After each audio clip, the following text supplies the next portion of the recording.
Hi everyone, so I've got the original pivot plate in the engine now. This is just the marking test. What I've done is I've put the clutch cover on with these two bolts just to hold this in place, just to make the test a bit fairer, just so then this shaft can't sort of like wiggle up and down and side to side, so that should sort of keep the experiment relatively fair. Now, the only problem with this is obviously those who've been interested in the progress that I've been making should know that I've already changed the drum, selector drum, which is that there, and the detent wheel is different. It's I've posted some photos on the Triumph forum, but it is slightly different. The outside edges are the same. But anyway, what I'm going to do now is I'm just going to change gears, and hopefully I've just used copper grease. I couldn't get any engineer's blue, so I've just used copper grease for now. So I'm hoping it should just transfer quite nicely, but we'll soon find out. So off we go.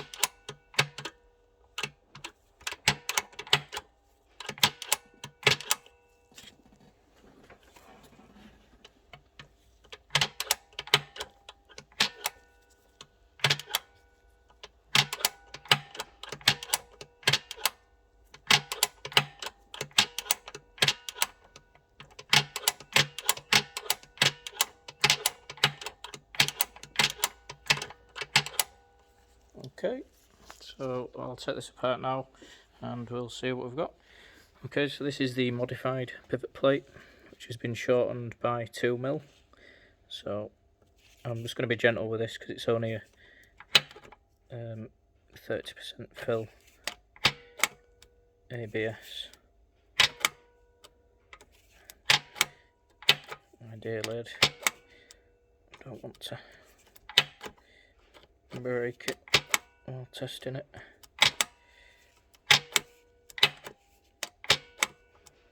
To be fair, it's not actually that bad.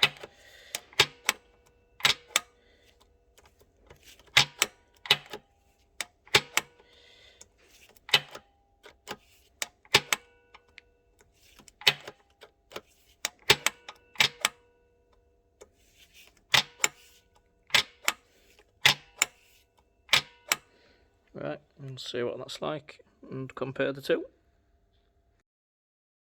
Okay, so these are the results. As you can see, the 2mm has made quite a difference in the contact patch. So you've got the original, which is there to there, you're relying on that small area to do all the work, changing gears constantly up and down, whereas you've got all the way from there to there. So it's quite an improvement. Might be tempted to measure whether I can get the full pawl engaged. Don't think when I measured originally you could. I mean, you could probably stretch it and go to 2.5mm rather than just 2, but I do think the 2 should be adequate, and I'm personally going to roll with the 2. So I'm going to change. I've got the part out for quotation at the minute to be manufactured in titanium grade 5 milled or stainless A4 milled, and with the 2mm reduction in length. So yes, very naughty, doing two things at once. Again, it's really not a fair test for me because I've also done a transmission modification. Hopefully that'll come to fruition, and I'll get a 6th gear. So anyone who's sort of following what I'm doing will know that I'm on with that. But it is my opinion that is abysmal, and to rely on that to change gear constantly, especially with Triumph's choice of manufacturing method, which is metal injection moulding. You can see those 2 lobes there where the material's been blown into a mould. I do think it's been a combination where it's sort of set it up for failure, or set it up to be the weak part in the whole transmission mechanism in terms of changing gear and stuff. For everyone else who sort of is not having problems, then that's fine. I'll put my hand on my heart and just say, keep riding the bike. Don't worry about it until it goes. It's not a major fault in the fact that you're going to be stranded. You're not going to be stranded. You can limp home. You can do a lot of clutch feathering, and you can get your speed up, and you can limp home. But I wouldn't necessarily worry about it. The reason why I'm sort of going down the route of custom manufacture is because this has happened to me 3 times. So this is the 4th part that's been put in the bike. There's nothing wrong with this one. It's not even been used, but after the 4th time, it's just got to the point now where it's like, well, do I want this to happen every 2,000 to 3,000 miles? No.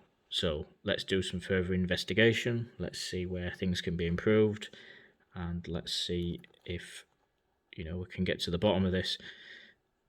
There might be other things wrong in my bike, or were wrong before swapping the transmission out. Maybe the selector drum could have been slightly out of tolerance.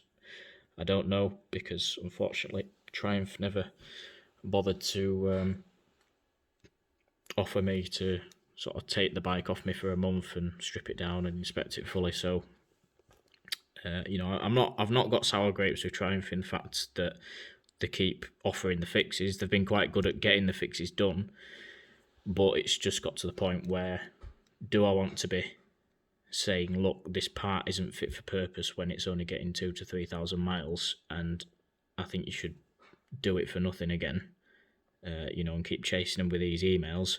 Or do I just sort of bite the bullet and say, right, well, I want to spend the time to investigate it because I love the bike. It's a brilliant bike, and hopefully create something that's going to fix it. Also, wholeheartedly agree, or will understand, that Triumph won't necessarily want to investigate this fully, because they'll have a loss prevention team who will say, no, we don't want to be re-engineering parts and admitting that the part isn't fit for use, because it's going to cost them money at the end of the day. The emails that sort of went back and forth between me and customer service at Triumph was that they've got in excess of 160,000 units on the market. Now, whether that's 160,000 Watercooled twins or 160,000 street scramblers, I don't know. I would imagine it's Watercooled twins, and I would imagine that is the UK market, but unfortunately, I like getting blood out of a stone, so it's all sort of opinions and make-believe.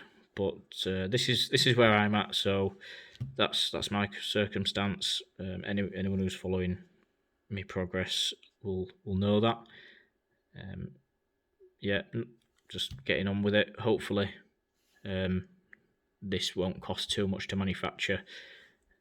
I'll let you know when the engineers get back to me on prices, etc.